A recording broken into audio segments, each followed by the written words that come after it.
사랑하는 여러분, 이 세상에 거짓말은 언제부터 생겨나게 되었을까요?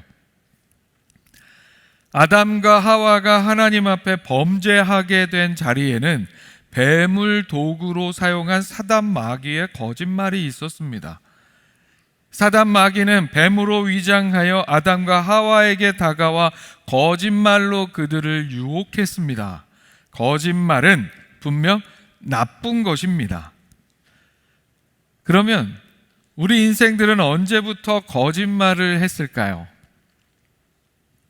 거짓말이 분명 나쁜 것은 맞는데, 그렇다면 온갖 거짓이 난무하며 판을 치는 오늘 우리가 살아가는 이 세상에 만약에 거짓말이 존재하지 않는다면, 언제부터 시작됐는지 잘 모르겠는 그 거짓말이 존재하지 않는다면 그러면 어떨까요? 거짓말이 존재하지 않는다면 우리나라 가정들의 가훈의 대명사라고 할 수 있는 정직이, 80년대 가장 많은 가훈이 그거였잖아요. 정직, 성실. 이 정직이 정말 거짓말이 없는 세상이 되면 잘 실천이 되어서 그야말로 선하고 아름답고 행복한 세상이 될 수 있을까요? 단순히 거짓말을 안 하는 것이 정결함과 거룩함을 드러내는 일이 아니라는 사실을 우리는 잘 알아야 합니다. 왜냐하면 우리의 정직이라고 하는 것은 이미 에덴 동산에서부터 오염되어 있기 때문입니다. 그래서 우리가 아무리 정직하게 산다고 하는데 그게 다 좋은 결과를 맞을 수가 없다는 거예요. 그렇다면 우리는 어떻게 해야 할까요? 사랑하는 여러분, 거짓말 하지 말아야 합니다. 참된 말을 해야 합니다. 그러나 참된 말은 동시에 은혜를 끼치는 말이 되어야 합니다. 참된, 그러나 은혜를 끼치는 말이란 무엇인지 오늘 말씀의 교훈을 살피면서 우리 신앙인들은 어떻게 말을 하며 살아가야 할지, 우리의 말에 대해서 다시 한번 생각해보는 이 시간이 될 수 있기를 축복합니다. 아멘. 화면 보시고 함께 읽어보겠습니다. 문장이 길어요. 천천히 읽습니다. 시작. 우리의 참된 말은 사랑 안에서 이웃과 더불어 나누는 정직한 말이 되어야 합니다. 한 번 더 읽습니다. 시작. 우리의 참된 말은 사랑 안에서 이웃과 더불어 나누는 정직한 말이 되어야 합니다. 사랑하는 여러분, 우리는 참된 말, 정직한 말을 해야 합니다. 그것은 일상을 살아가는 우리 인생의 기본적 도덕이기도 합니다. 그러나 이 정직한 말을 함에 있어서도 우리는 일반 도덕의 개념을 넘어서서 하나님의 말씀에 의한 영적 원리 안에서 정직한 말을 할 수 있어야 합니다. 왜냐하면 우리의 정직이라고 하는 것은 이미 오염됐기 때문이에요.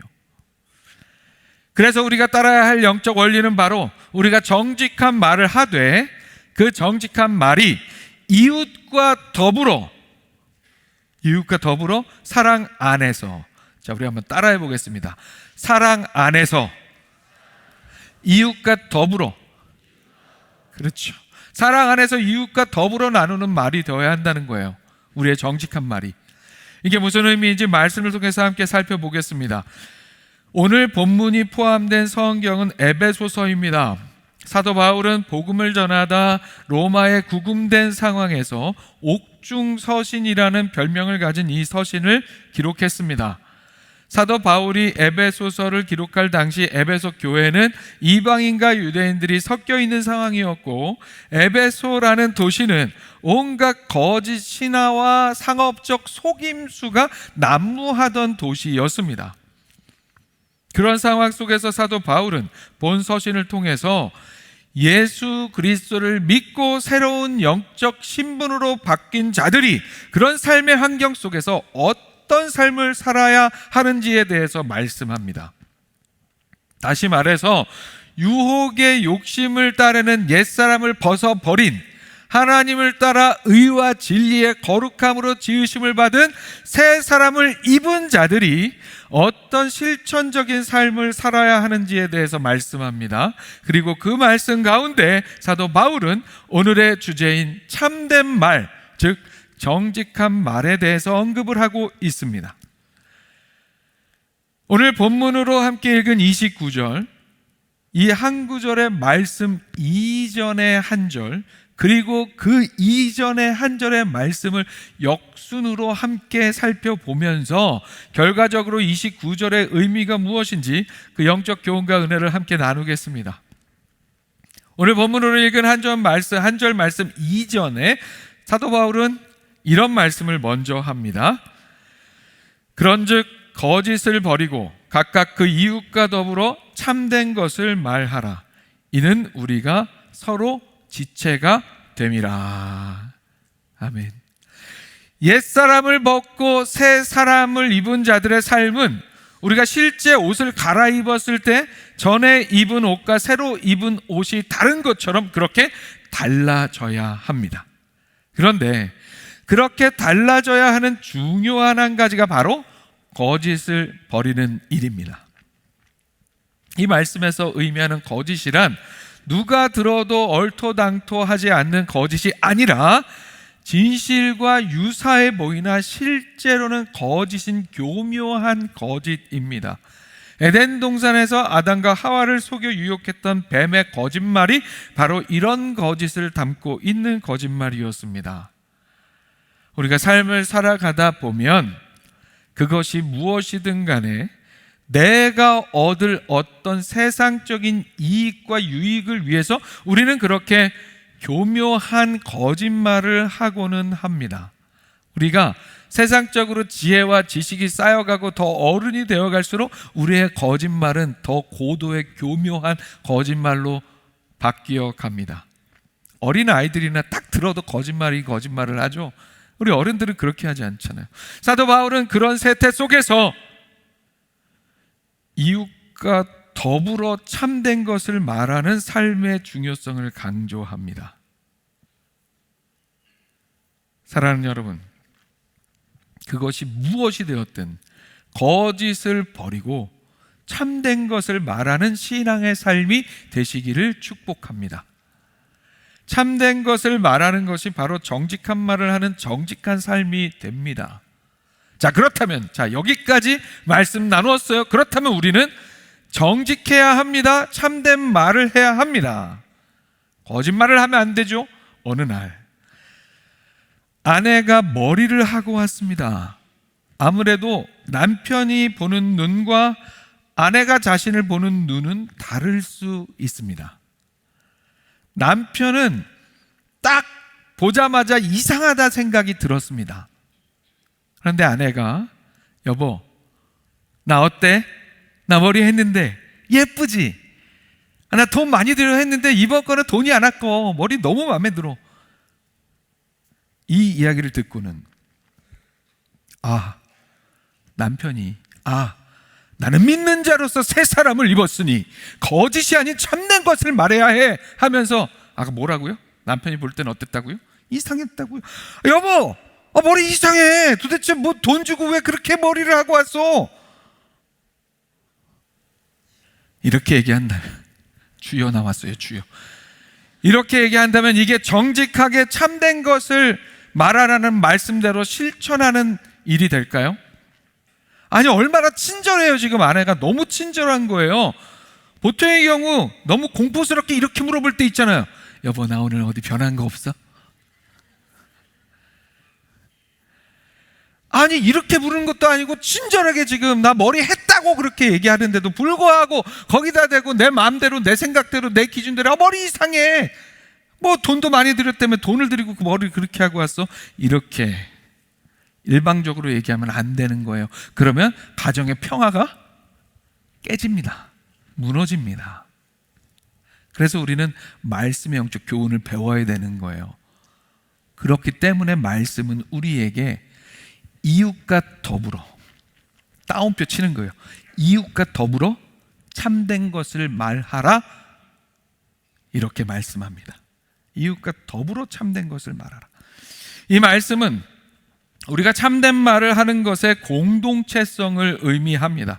참된 말은 혼자 독백으로 하는 것이 아니라, 혼자 옳다고 주장하는 것이 아니라 이웃과 타인과 마음을 함께 나누는 상호작용이 되어야 한다는 뜻입니다.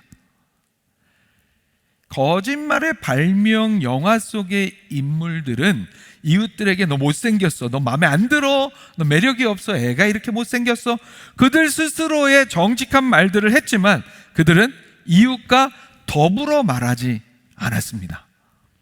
그들은 이웃과 더불어 하는 말이 아니라 정직을 핑계 삼아 일방적으로 내뱉는 사실로 상대방에게 상처만 주는 말을 했을 뿐이었습니다. 자신이 진실이라고 생각하는 것을 정직하게 말한다는 핑계로 그것을 스스로 도덕적으로 깨끗해지기 위한 자기 만족으로, 자기 의를 드러내는 수단으로 삼아서는 안 된다는 말씀입니다. 결국 이웃과 더불어 참된 말을 하라는 것은 말을 통해 내가 나를 아끼고 사랑하든 말을 통해 이웃을 아끼고 사랑하고 배려하는 그런 말을 하라는 것입니다. 그런 말을 하라는 뜻이에요. 그렇게 성경은 우리에게 거짓을 버리고 참된 말을 하되 그렇게 이웃과 더불어 참된 것을 말해야 한다고 말씀합니다. 참된 것이, 정직이 올바른 정직함이 되기 위해서는 더불어라는 상호관계 속에서 서로를 배려하며 말해야 한다는 것입니다. 그렇다면 왜 우리가 그렇게 이웃과 더불어 서로를 배려하며 말해야 합니까? 말씀은 그 이유를 이렇게 설명합니다. 우리가 서로 지체가 됨이라. 아멘. 우리가 서로 지체가 됨이라. 우리가 말씀대로 그렇게 이웃과 더불어 참된 말을 해야 하는 이유는 우리가 서로 지체이기 때문입니다. 지체라는 것은 한 몸이라는 뜻입니다. 한 몸의 지체가 된다는 뜻이에요. 한 몸은 아픔도 기쁨도 함께 느끼고 함께 경험합니다. 내 손이 다쳤는데 내 발이, 나는 손이 아니니까 상관없어, 나는 발은 멀쩡해, 그렇게 얘기하거나, 네 눈꺼풀이, 아니 나는 눈도 아닌데 왜 맨날 이렇게 눈만 보호해야 돼, 이거 빨리빨리 움직이기 귀찮아, 나 이제 안 할래, 이렇게 해서는 안 되는 노릇입니다. 서로 지체로서 서로 아끼고 배려해야 되는 거죠. 그렇게 지체로서 한 몸으로서 이웃과 더불어 참된 말을 할 수 있는 우리가 되기를 소망합니다. 그렇게 우리가 서로 지체이기 때문에 이웃과 더불어 한 몸으로서 그렇게 거짓을 버리고 참된 말을 이웃과 더불어 해야 한다는 그 말씀 이전에 사도 바울은 먼저 우리에게 이렇게 말씀합니다. 15절의 말씀입니다. 오직 사랑 안에서 참된 것을 하여 범사에 그에게까지 자랄지라. 그는 머리니 곧 그리스도라. 아멘. 참된 것을 한다. 여기에는 참된 말과 행동이 다 포함된 것이죠. 그런데 그 참된 말과 행동을 할 때 오직 사랑 안에서 하라고 말씀합니다. 사랑하는 여러분, 참된 정직함은 사랑이 없으면 무례한 폭력이 될 수 있고, 사랑은 참됨이 없으면 맹목적인 감상 혹은 퇴색된 의미가 되어 버립니다. 결국 참됨과 사랑은 분리해서 생각할 것이 아닙니다. 특별히 우리 신앙인들에게 있어서는 항상 사랑 안에서 참된 것을 이웃과 더불어 말할 줄 아는 삶이 중요하다는 사실 여러분 잊지 마시기 바랍니다. 결국에 거짓을 버리는 것보다 더 중요한 것은 어떻게 참된 것을 말하느냐입니다. 사도 바울은 오직 사랑 안에서 참된 것을 말하라고 이야기하고 있습니다. 사랑이 없는 참됨은 사단도 사용할 수 있지만, 사랑이 담긴 참됨은 오직 예수 그리스도 안에 있는 성도만이 말할 수 있다는 사실을 여러분 잊지 마시기 바랍니다. 사도 바울은 그렇게 사랑 안에서 참된 말을 이웃과 더불어 하는 삶으로 범사의 예수 그리스도에게까지 자라가라고 말씀합니다. 예수 그리스도를 닮은 삶, 그리고 머리가 되시는 예수 그리스도의 지체다운 삶이 되라는 뜻입니다.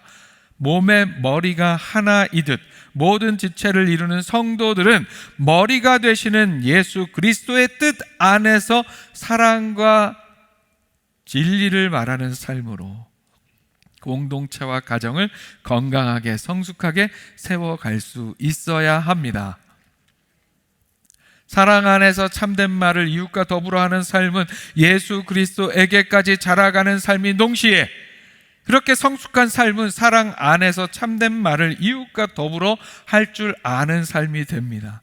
성숙함을 나타내는 중요한 척도 중에 하나가 우리의 언어에 있음을 우리는 잊지 말아야 합니다. 오늘 말씀 기억하며 사랑 안에서 지체인 이웃과 더불어 참된 말을 할 줄 아는, 거짓을 버리되 사랑 안에서 지체인 이웃과 더불어 참된 말을 할 줄 아는, 그게 실천적으로 어떻게 해야 되는 것인지를 고민하고 애쓰고, 그래서 그런 말을 하는 삶으로 범사의 예수 그리스도께까지 자라가는 성숙한 신앙의 삶을 이루는 우리 모두가 될 수 있기를 축복합니다. 아멘. 화면 보시고 다시 한번 함께 읽습니다. 시작. 우리의 참된 말은 사람을 살리는 복음의 언어가 되어야 합니다. 사랑하는 여러분, 우리가 사랑 안에서 사랑으로 이웃과 더불어 하는 참된 말은 진리의 언어인 복음의 언어, 복음의 말이 되어야 합니다. 복음의 언어는 사람을 살리는 참된 말입니다. 거짓을 버리고 이웃과 더불어 사랑 안에서 참된 말을 하되, 그 참된 말은 사람을 살리는 복음의 말, 생명의 말이 되어야 한다는 것입니다. 앞서 살펴본 두 구절에 이어서 이제 오늘의 본문 구절입니다. 29절입니다. 무릇 더러운 말은 너희 입 밖에도 내지 말고 오직 덕을 세우는 데 소용되는 대로 선한 말을 하여 듣는 자들에게 은혜를 끼치게 하라. 아멘. 이제 사도 바울은 우리가 해야 하는 말의 최종 목적지를 우리에게 제시합니다. 그것은 바로 은혜를 끼치는 말을 하라는 것입니다. 은혜를 끼친다는 것은 곧 복음의 영향력을 끼치는 말, 사람들을 복음으로 인도하여 생명을 얻게 하는 말을 의미합니다. 그 말 속에 예수 그리스도의 사랑이 담겨 있고, 그 말 속에 예수 그리스도의 십자가가 담겨 있고, 그 말 속에 예수 그리스도의 부활의 능력이 담겨 있고, 그 말 속에 예수 그리스도를 궁금하게 하는 그런 마음들이 담겨 있는 말을 의미합니다. 사도 바울은 본 구절에서 더러운 말은 입 밖에도 내지 말라고 말씀합니다. 거짓을 버리고 이웃과 더불어 참된 것을 말하라는 말씀에 더러운 말을 하지 말라는 말씀이 더해집니다. 더러운 말이란 무엇을 의미합니까? 더러운에 해당하는 헬라어의 의미는 단순히 더럽다, 지저분하다라는 그런 뜻이 아니라 썩은, 부패한, 쓸모없는 이라는 뜻입니다. 즉 더러운 말은 거짓말만이 아니라 거짓말을 포함해서 사실이든 아니든 상관없이 이웃을, 타인을, 공동체를 상하게 하고 사람의 마음을 썩게 하고 부패시키고 더럽히는 모든 말을 가리키는 거예요. 정직이라는 핑계 아래 당당하게 사람들의 가슴에 비수를 꽂는 말, 소망을 앗아가는 말, 공동체를 상하게 하는 말, 그런 나쁜 효과를 내는 말이 바로 사도 바울이 언급하고 있는 더러운 말에 속합니다. 사실을 말한다 할지라도 그것이 지체와 공동체를 세우지 못하고 살리지 못하고 무너뜨린다면, 망가뜨린다면 그것은 하나님 보시기에 더러운 말이 될 수밖에 없습니다. 그래서 우리는 말씀의 명령대로 덕을 세우는 선한 말을 해야 합니다. 덕을 세운다 할 때 그 원어적 의미에는 집을 짓다 라는 뜻이 담겨 있어요. 우리가 하는 말이 관계와 공동체를 허무는 도구가 아니라 복음으로 견고히 세우는 도구가 되어야 한다는 그런 말씀입니다. 여기서 우리는 중요한 사실을 다시 한번 확인하게 됩니다. 거짓을 버렸다고 해서 우리의 말이 자동으로 거룩해지는 것이 아니라는 사실입니다. 참말일지라도 사랑이 없으면, 덕을 세우지 못하면, 듣는 자에게 은혜를 주지 못하면 그 참말도, 그 참된 말도 결국 사람을 무너뜨리는 더러운 말이 될 수 있다는 사실입니다. 그러므로 바울이 이야기하는 새 사람을 입은 그 삶의 변화된 언어는 거짓을 버리고 참되게 말하되 사랑 안에서 말하고 그 결과가 덕을 세우며 은혜를 끼치는 말을 의미합니다. 그리고 은혜를 끼치는 말은 앞서 언급했듯이 복음의 영향력을 끼치는 말, 사람을 살리는 생명의 말입니다. 그렇게 은혜를 끼치는 말, 생명을 살리는 복음의 말이 무엇인지를 사랑하는 여러분, 이제 우리는 선택해야 합니다. 특별히 명절을 맞이하면서 오랜만에 모이는 가족들, 설 명절을 맞이하면서 오랜만에 만나게 되는 친척들과의 그 만남 속에서 더욱 우리는 선택해야 합니다. 내 눈에 보이는 차가운 사실을 말하면서, 보통 그렇게 얘기하는 분들 다 이렇게 얘기하면 옆에서 이렇게 오래간만에 만난 조카한테 뭐 이렇게 굳이 안 해도 되는 얘기 막 하면 옆에서 이렇게 찔러잖아요. 옆에서 이렇게 찔러요. 그러면 뭐라 그래요? 왜 찔러? 내 말이 틀려? 내가 무슨 틀린 말 했어? 맞는 말이잖아. 어때? 내 말이 틀려? 이렇게 얘기하잖아요. 이렇게 자꾸 주장하면서 내 기준의 정직만을 핑계로 가족들의 마음을 상하게 하는 더러운 말의 자리에 머물 것인지, 아니면 보이지 않지만 살아계신 하나님의 사랑을 선포하며 예수 그리스도의 사랑을 전해주며 영혼을 살리는 복음의 언어를 말할 것인지 우리는 결정해야 합니다. 세상이 우리를 향해 거짓말 같은 소리 하지 마라라고 비웃는다 할지라도 우리는 담대히 복음의 언어를 말할 수 있습니다. 왜요? 하나님이 살아계시기 때문입니다. 오랜만에 만난 취업하지 못한 자녀나 조카들에게 너 왜 이렇게 놀고만 있냐라는 그런 사실 대신에 걱정하지 마, 하나님께서 너를 지금 빚어가고 계시는 거야 라는 복음을 말해주는 우리가 되기를 소망합니다. 연세 들어서 건강이 좋지 못한 부모님, 어르신들께 자꾸 기력이 없다고 그냥 이런저런 잔소리하는 게 아니라 주님께서 영원한 생명으로 붙들고 계시니까 걱정하지 말고 소망으로 살자는 그런 소망을 전하는 우리가 되기를 바랍니다. 경제적으로 힘들고 절망하고 낙담하고 있는 가족들이 있다면 내가 살면서 경험한 어떤 이야기로 그렇게 되도 않는 훈수하고 자꾸 그렇게 하지 말고 어렵고 힘들수록 예수 그리스도를 붙잡아야 된다고, 예수 그리스도를 붙잡아야 된다고, 예수 믿어야 된다고, 그렇게 은혜의 복음을 전하는 우리가 될 수 있기를 소망합니다. 사실이라는, 정직이라는 핑계 아래 서로의 허물을 들춰내는 말을 멈추고 그 존재 자체를 기뻐해주고, 가족들의 존재 자체를 기뻐해주고 존재 자체를 감사해주고, 그래서 사랑 안에 참된 말로 더불어 말하는 서로라는 집을, 그 덕을 세워가며 복음의 생명이라는 은혜를 끼치는 우리 모두가 될 수 있기를 소망합니다. 우리가 사랑 안에서 참된 것을 말하며 은혜를 끼칠 때 우리 공동체는 머리 대신 그리스도에게까지 자라납니다. 하나님이 살아계시기 때문에 우리의 복음의 언어는 능력이 됩니다. 여러분의 입술을 통해 흘러가는 그 복음의 언어가 죽어가는 소망을 살리고 깨어진 관계를 회복시키며 우리 가족들 모두를 예수 그리스도의 생명으로 인도하는 구원과 축복의 통로가 되기를 주님의 이름으로 축원합니다.